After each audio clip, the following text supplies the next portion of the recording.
Youth Maharashtra, महाराष्ट्राचा बुलंद आवाज। ताज्या बातम्या, मनोरंजन आणि व्हायरल बातम्यांसाठी यूथ महाराष्ट्र न्यूज चॅनल आजच सबस्क्राइब करा। पनवेल तालुका प्रशासन समितीच्या वतीने प्रथम आपल्या सर्वांचं स्वागत। मी ॲडव्होकेट विजय गडगे, तालुका प्रशासन समितीचा अध्यक्ष।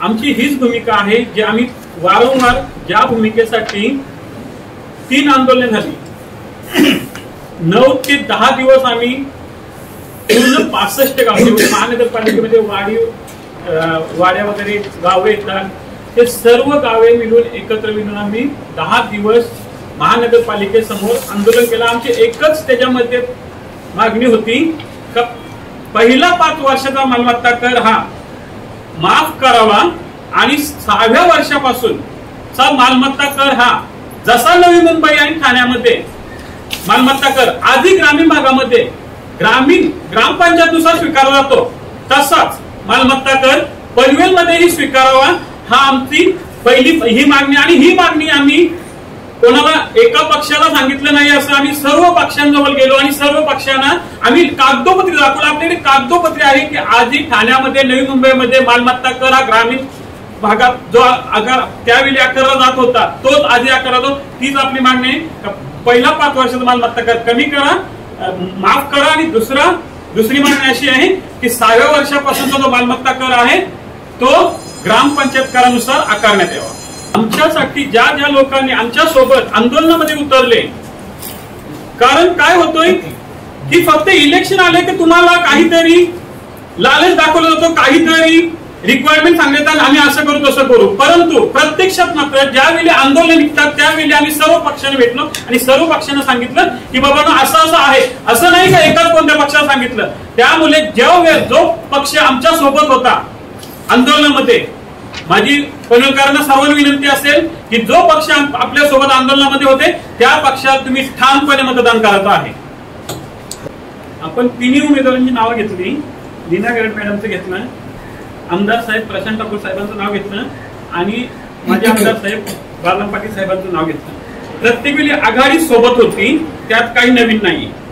प्रत्येक वेळी आंदोलनामध्ये आघाडी सोबत ती मध्ये 10 दिवस ज्यावेळी आम्ही बसलो होता कुठे कार्यालयासमोर महानगरपालिकेत, तिथेही आघाडीचे नेते होते। प्रत्येकाला आम्ही आमंत्रण दिलेलं आहे, प्रत्येकाकडे निवेदन घेऊन गेलो होतो, परंतु महाविकास आघाडी आली होती। आता आले तुमचं की लीना गरड मॅडमचा विषय होता। लीना गरड मॅडमनी ग्रामीण भागासाठी नाही काही, त्यावेळी ग्रामीण भागासाठी एक कमिटमेंट नक्की केली होती की 5% गाव गुंडे, ग्रामीण भागासाठी कमिटी हे केलं होतं, कमिट्स केलं होतं 5% गाव गुंडे, आणि त्या कधी याच्यामध्ये बघायला सुद्धा आल्या नाही आंदोलनामध्ये। आणि आंदोलनामध्ये सहकार्य असणारे सक्रिय पाठिंबा असणारे लोक यांचं उमेदवारांचं नाव इथे सांगतोय जे होते। महाविकास आघाडी आमच्या सोबत होती हे पण सांगितलं मी तुम्हाला भूमिका सांगतो की या पनवेल महानगरपालिकेने कळंबोलीचं जे स्टील मार्केट आहे तेथील व्यापाऱ्यांचा 268 कोटी रुपयांचा एलबीटी कर माफ केलेला आहे।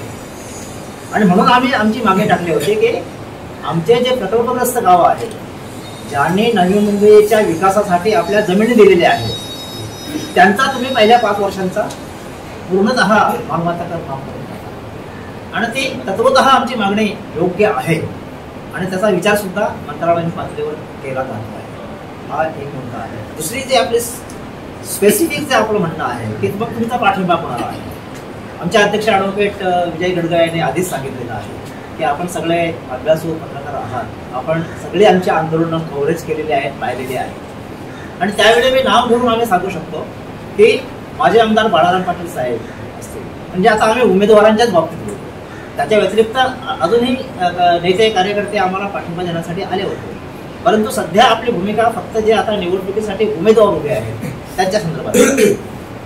तर माझे आमदार शेतकरी कामगार पक्षाचे बाळराम पाटील साहेब हे आमच्या प्रत्येक आंदोलनामध्ये सहभागी झालेले आहेत। नुसता सहभाग नाही तर मुंबई ऊर्जा प्रकल्पाविरोधात जे टेंभोडे गावात आंदोलन झालं तर त्यांची भूमिका आमच्याही पेक्षा आक्रमक राहिली। त्यांनी रस्त्यावर त्यांनी स्वतःला झोपून घेतलं, म्हटलं की मी उठणार नाही, मी जनतेच्या सोबत आहे. आणि मग त्यांना तुम्ही पाहिलेलं आहे की त्यांना शेवटी अखेरीस उचलून त्यांना गाडीमध्ये टाकलं. तर जनतेच्या पाठीमागं असा खंबीरपणे उभा राहणारा जो उमेदवार आहे बळाराम पाटील, त्याला पाठिंबा असणार ही पनवेल तालुक्याची पनवेल तालुका समितीची नैसर्गिक भूमिका आहे.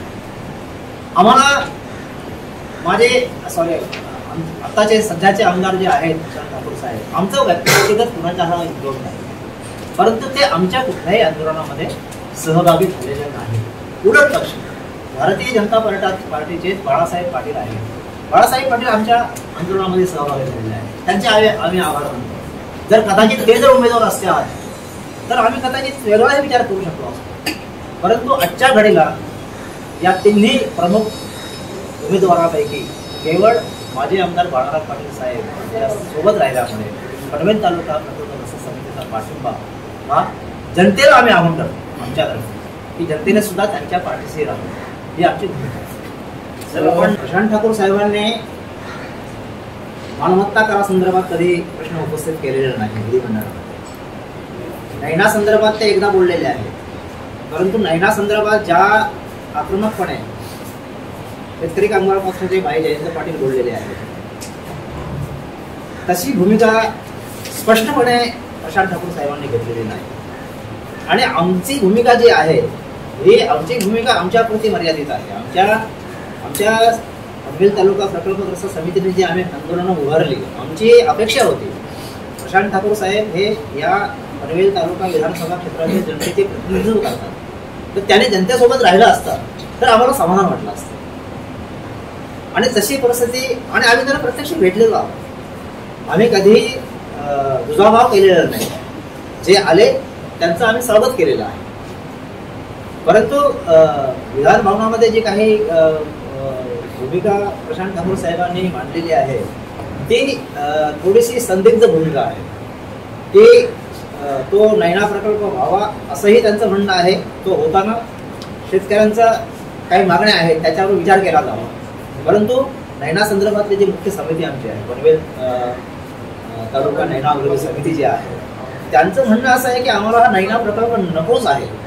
कारण त्या प्रकल्पाच्या माध्यमातून 60% जमीन घ्यायची आणि 40% शेतकऱ्यांना द्यायची असा कुठला नियमच नाही आहे. आणि जो नियम अस्तित्वात नाही त्याच्या आधारे तुम्ही जबरदस्तीने जर शेतकऱ्यांच्या जमिनी जर तुम्ही हिरावून घेत असाल तर तो नैना प्रकल्पाला आमचा कुठल्याही प्रकारे त्याच्यामध्ये कुठलीही सुधारणाच आम्हाला नको आहे.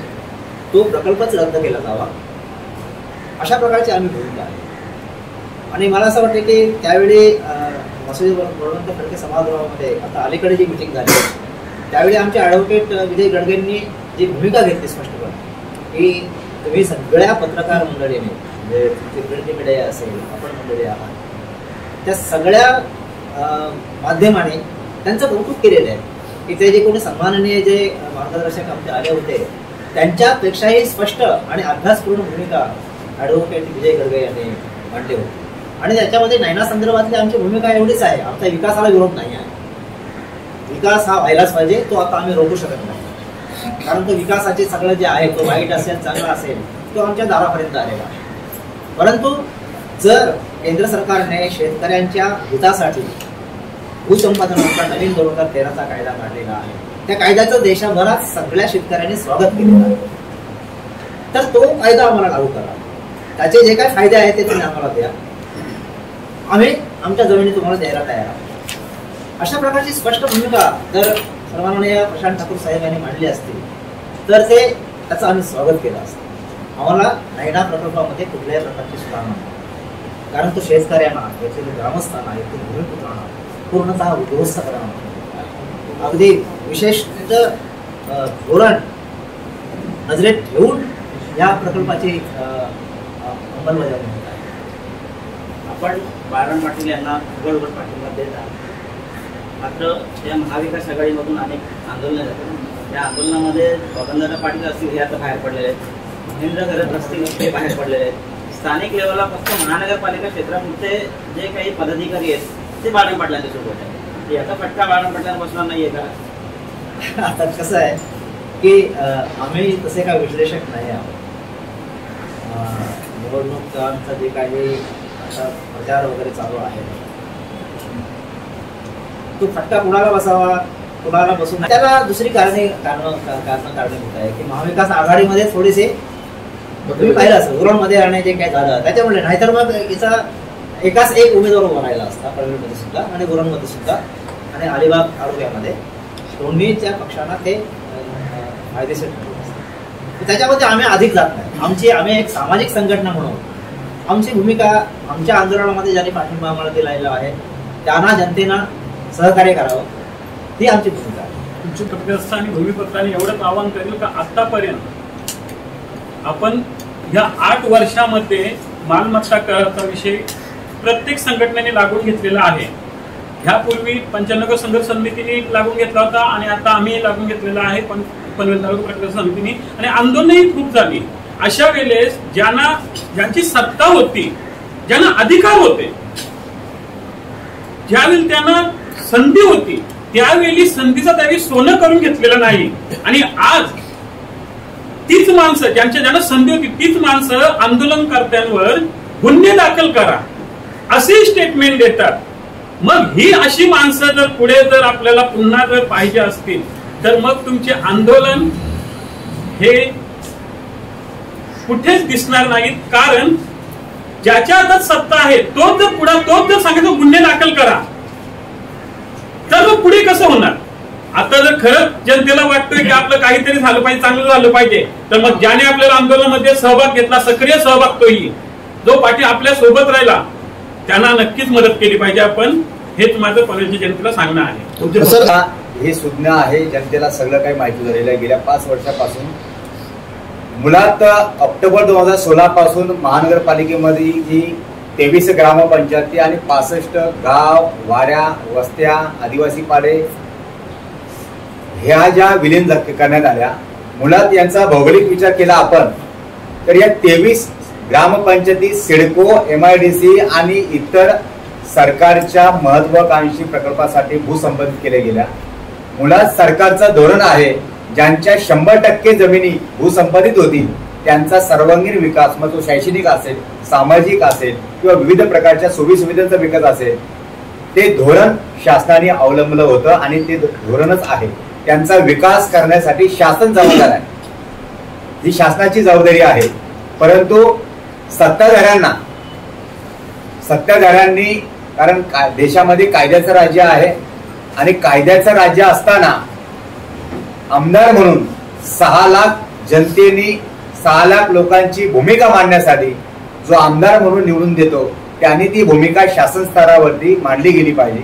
शासन स्तरावरती त्या ठिकाणी भूमिका मांडून 6 लाख लोकांची भूमिका काय आहे, त्यांच्या भावना काय, त्यांच्या व्यथा काय त्या मांडल्या पाहिजेत. आणि म्हणून त्यांची जी जबाबदारी होती ती त्यांनी नाकारलेली आहे. आज आपण पाहतो मालमत्ता कराचा विषय आहे. आम्ही ग्रामपंचायतीच्या दराप्रमाणे कर रचना व्हावी हीच आमची मुद्दा, ह्या सर्व सुरुवातीचा मुद्दा आहे. आम्ही कर भरायला तयार आहोत. आम्ही कर भरायला तयार नाही तुम्हाला कोणी सांगितलं? आम्ही कर भरायला तयार आहोत. ग्रामपंचायती ह्या 100% भूमिहीन आहेत, यांच्याकडे जमिनी नाही आहेत. जमिनी असता तर त्याचा वेगळा विचार करता आले असता. आम्ही भूमिहीन आहोत आणि भूमिहीन असताना तुम्ही आमचा विचार करत नाही. यांनी कोणाचा विचार केला? 268 कोटी रुपये LPT माफ केला उद्योगपतींचा. का त्यांना पैशाची गरज नाही का? त्या 268 कोटी मध्ये सुद्धा पनवेल महानगरपालिका विकास करता आला असता. मग आमच्या भूमिहीनांचा विचार का केला नाही? हा विचार त्यांनी सत्ताधाऱ्यांनी करायला पाहिजे होता, स्थानिक आमदार म्हणून. यानंतर नैनाचा विषय आहे. गेल्या 11 वर्षापासून आंदोलन, मोर्चे, धरणे आंदोलन चालू आहे. मंत्रालयामध्ये मोर्चे गेले. कधी सत्ताधाऱ्यांनी त्याचा भाग घेतला का? मग त्यावेळेस त्यांनी भाग घेतला नाही. मालमत्ता करायच्या आंदोलनामध्ये त्यांनी भाग घेतला नाही. मग आता मत मागण्याचा त्यांना नैतिक अधिकार आहे का? हा प्रश्न मी जनतेला या ठिकाणी विचारतो आपल्या माध्यमातून. त्यांना नैतिक अधिकार उरलेला नाहीये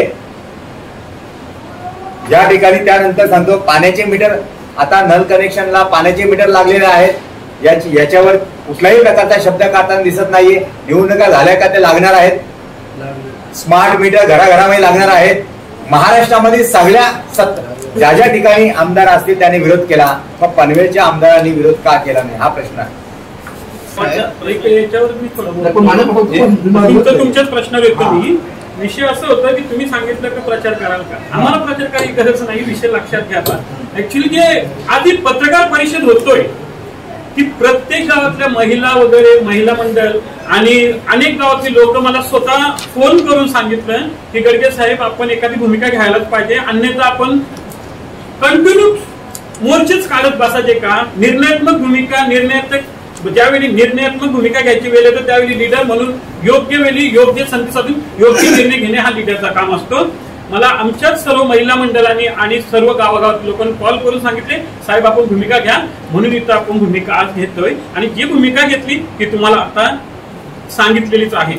आणखी काही गोष्टी आहेत की काही लोक सांगतात की शास्ती कमी करा हा आमचा मुद्दाच नाही. शास्ती जर कमी करा हा मुद्दा आमचा असता तर पहिल्याच आंदोलनामध्ये आम्हाला आयुक्त साहेबांनी सांगितलं होतं की माझ्या हातात शास्ती कमी करायचे अधिकार आहेत मला. आमची शास्ती कमी करा हा विषय नाही, आमचा विषय कराचा दर कमी करा.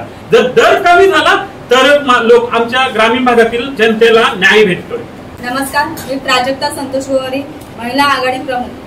माझ्या वतीने आमच्या प्रकल्पग्रस्त समितीच्या वतीने आपल्याला सांगण्यात येत आहे की आम्ही कोणत्याही पक्षातर्फे इथे सांगण्यात येत नाही की तुम्ही या पक्षाला पाठिंबा द्या किंवा त्या पक्षाला पाठिंबा द्या. आता गेल्या 15 वर्षात ज्यांची सत्ता होती त्या सत्ताधाऱ्यांनी आमच्या गावांवरती महानगरपालिका जबरदस्तीने सक्तीने लावली आहे.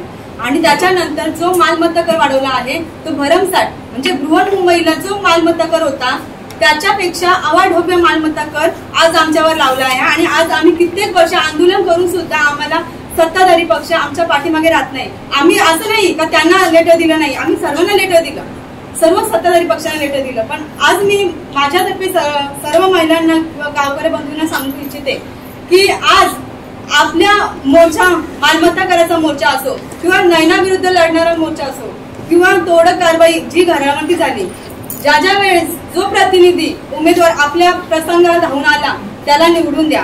आपला मत हा अमूल्य आहे, तो विकला जाऊन देऊ नका. तो लोकप्रतिनिधी आपल्या सोबत होता म्हणजेच बाळाराम पाटील साहेब यांना मतदान करावं.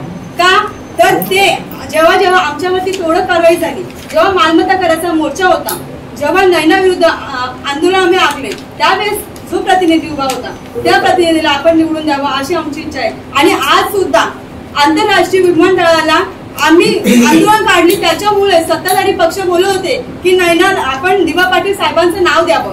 पण आज निवडणुकीच्या तोंडावरती ते आज बोलतात की अदानी एअरपोर्ट असा उल्लेख केला जातो. हे कुठेतरी आमच्या अस्तित्वाला धोका पोचण्यासारखं होत आहे. आणि शेवटचा प्रश्न असा की आज क्लस्टर योजना आखली जात आहे.